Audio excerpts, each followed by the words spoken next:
No Dia do Diabetes, os profissionais da saúde alertam para a conscientização sobre os fatores de risco, diagnóstico e prevenção dessa doença. De acordo com a OMS, em 2019, 463 milhões de pessoas foram diagnosticadas com diabetes, que representa 9,3% da população mundial. A expectativa é de que até 2030, cerca de 578 milhões de pessoas tenham diabetes em todo o mundo. Eu recebi o diagnóstico de diabetes quando eu tinha 22 anos de idade. Na época eu não sabia o que era o diabetes, nem sabia que uma doença crônica como essa poderia afetar uma pessoa jovem. Foi como se fosse uma sentença de morte.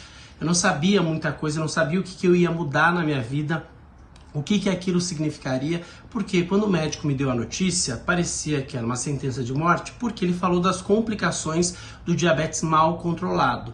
Isso significa cegueira, amputação, problema cardíaco, problema renal, amputação, e tudo isso a gente aprende depois, quando você busca informação, que são as complicações do diabetes. Eu demorei 5 anos para buscar educação em diabetes e foi isso que mudou a minha vida e a forma de eu lidar com o diabetes, porque a educação em diabetes ela é a base de um bom tratamento. No Brasil, os números são ainda mais alarmantes. O país é o quinto com maior número de diabéticos. São mais de 16 milhões de adultos entre 20 e 79 anos. De acordo com o endocrinologista, a diabetes também pode afetar crianças. Hoje em dia a classificação do diabetes separa praticamente em 3 grandes grupos, né? O diabetes tipo 1, que acomete principalmente crianças, adolescentes, adultos jovens, né?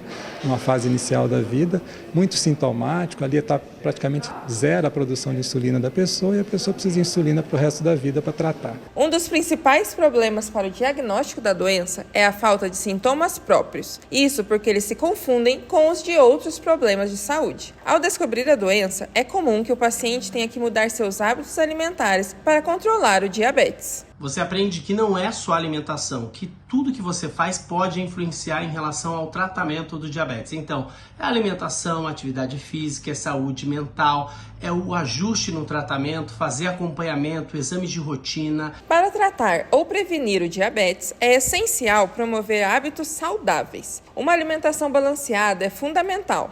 A prática regular de atividades físicas também é indispensável, assim como o controle dos níveis de estresse. O diabetes tipo 2, como eu falei, ele pode ser prevenível, né? Então, atividade física regular, hábitos alimentares saudáveis, né? Evitar refrigerantes, o açúcar puro, o açúcar simples, né? Excesso de carboidrato, ganhar peso em excesso, né? Se ele conseguir fazer essas recomendações, evitar essas situações, ele consegue proteger e até mesmo atrasar ou evitar o surgimento da doença.